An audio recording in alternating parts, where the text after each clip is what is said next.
Caribbean Airlines, unfortunately, not really too profitable these days. And there was a question or the statement that the chairman made, and this was Shamir Mohammed, where it really wasn't profitable and that prices may have to be increased. To talk to us a little bit more about this and the Trinidad and Tobago Airbridge, which I think is very important, is Demi John Cruikshank, who is the president of the Tobago division of the TTCIC, which is the Trinidad and Tobago Chamber of Industry and Commerce.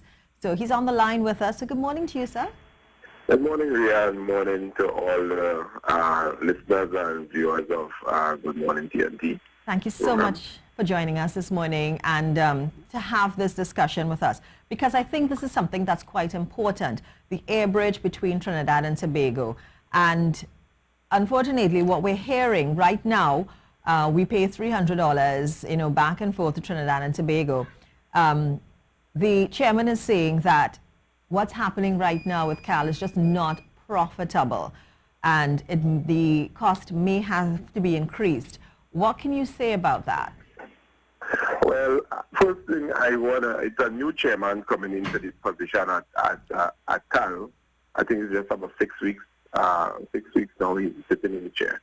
And there should be an urgent meeting with the Trinidad and Tobago Chamber team in Tobago with the new CAL board. But let me make it clear. The Airbridge is to be treated as just as the Point 14 highway was to the people of Sanford as a song. And we have said for years that the Chamber's position is we need CAL to separate the domestic Airbridge to the international Airbridge from the international Airbridge. So for a number of years we've been saying that CAL has found themselves in a situation that they brought 5 brand new ATRs that is designated and for the domestic run. We are using those aircraft all over the Caribbean. 2 of those aircraft are down with some mechanical problems, so the fleet is down to 3. So what has happened is that they have put themselves in a position that the aircraft that is designated for the domestic run is now all over the place and is not designated directly for the local run.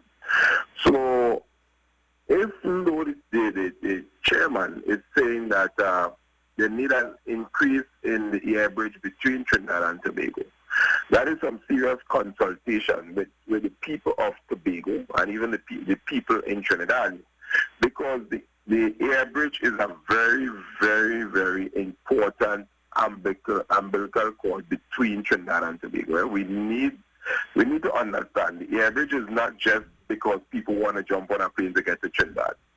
We use the Airbridge for medical purposes, children studying, people trying to get back home. You're trying to connect out of the international market with Tobago.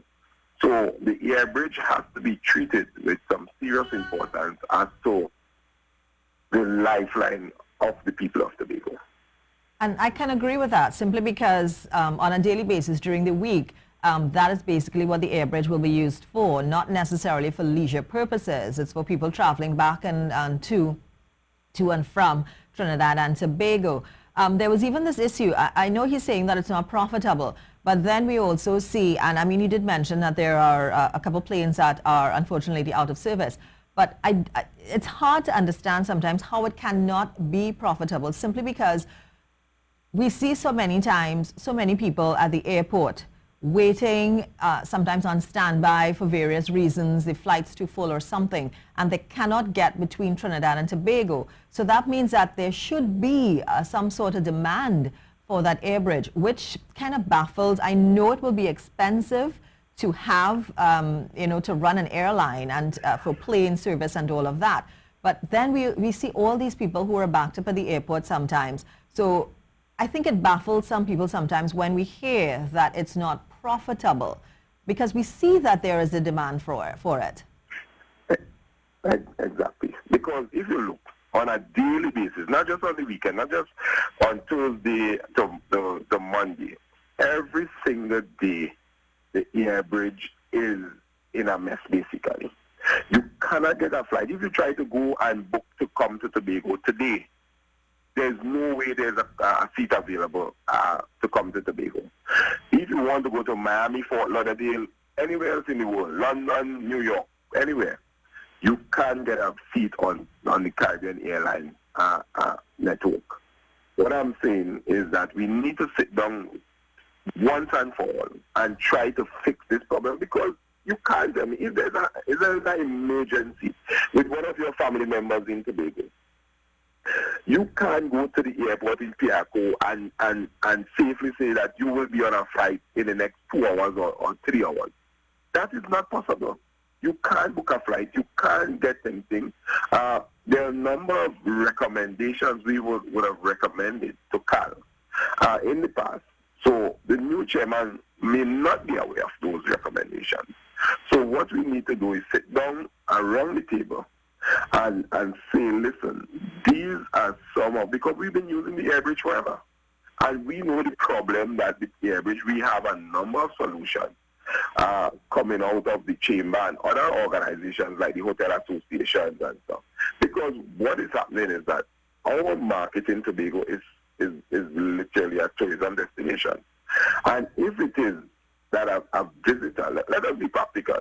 You fly from GFK to Trinidad on a 5-hour flight, and you have to wait in Piaco another 5 hours or 4 hours just to get to Tobago. If you are a tourist, you will say, forget about it, I'm going to stay in a hotel in Trinidad. So it has serious economical mishaps for the business community in Tobago. So we have to sit down and look at Cal and treat Cal as priority. It's the same way people in Trinidad is making noise that they wanted the Point 14 highway. We spent about $7 billion on that. We need to look at the Airbridge and the Sea Bridge in Tobago as priority and say, listen, we need our people to get back home, because you can't leave Tobago this morning, go to Trinidad, probably go for medical reasons, go for school, and think that you will get home back in Tobago before 7 or midnight tonight. And that is unacceptable. There needs to be some sort of predictability on the Airbridge that you as a citizen, because what's been happening is that for the number of years, Carl's not been selling open tickets.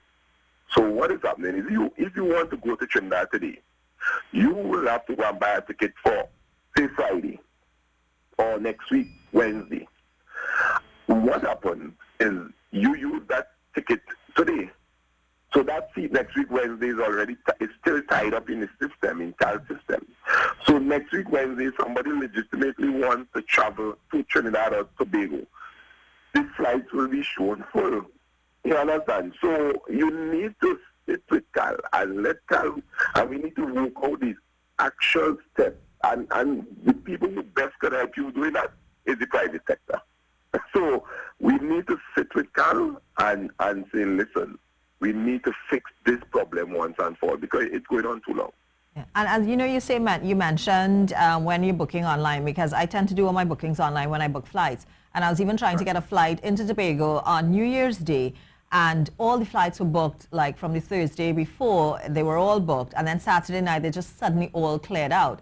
The unfortunate, and I did get a flight in. The unfortunate thing, though, and I think this is something that needs to be looked at as well, because I wanted to return on the 2nd, which would have been the Monday, because I had to return to work on the Tuesday, which was the next work day. Yeah. And there were only 2 flights that were available that morning. I think it was at 1 something and then 1:30. And those were the only 2 flights that I saw for that Monday. When I would have thought, why not have a flight like maybe midday, if it's another flight, and then one later on in the afternoon? Because if that was the case, I would have stayed a little longer and come a little later, back to Trinidad. And I couldn't understand what the thinking was behind that. And I mean, I'm just one person. I can imagine how many other people were probably in the same boat that I was in. And I think that is something else as well that needs to be looked at with respect to that and how those flights are scheduled. Because, you would think that it's supposed to be, even though it's a public holiday, throughout the day. I don't know if that is a normal occurrence. I don't know if you can answer to that, you know, but that was just maybe those were the only 2 flights available, because it didn't make sense to me, honestly. Well, that is one. And also, even though you probably had flights, by the time you reach the airport, you had delays, you had breakdown. And we also have to look at the customer service.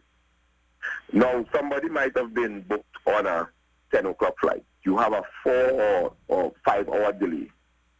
The staff is not friendly. And all of that has to be dealt with, even with the customer service from Carl. Every single thing needs to, from a point of view that we need to start over, Carl, domestic operations between Trinidad and Tobago. Because it is going on too long, and there isn't any, the chairman might come up or the new board might say, raise the airfare between Trinidad and Tobago. And what do you think about that? Because it's a big jump that he's suggesting from 300 to 600 or 700. Are we going to get dedicated service? Are we going to get better customer service with our 100 or 120% increase in airfare?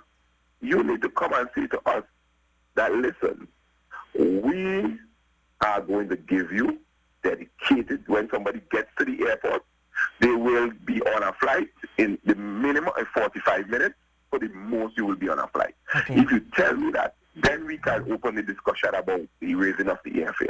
You have to understand, the fund of Trinidad and Tobago is what has subsidized SCAL throughout the year. And Trinidad and Tobago is a part of the national economy of Trinidad and Tobago. You can't say that. We went on and bailed out Air Jamaica. Is it that you're telling me Air Jamaica or the Jamaican people more important than the people in Tobago? So you have to now sit down and talk to, and just not recommend an increase of 100 or 130 to 40%, but you need to come and say, listen, this is what I propose, and this is the airfare increase that we are proposing, because it makes no sense to me.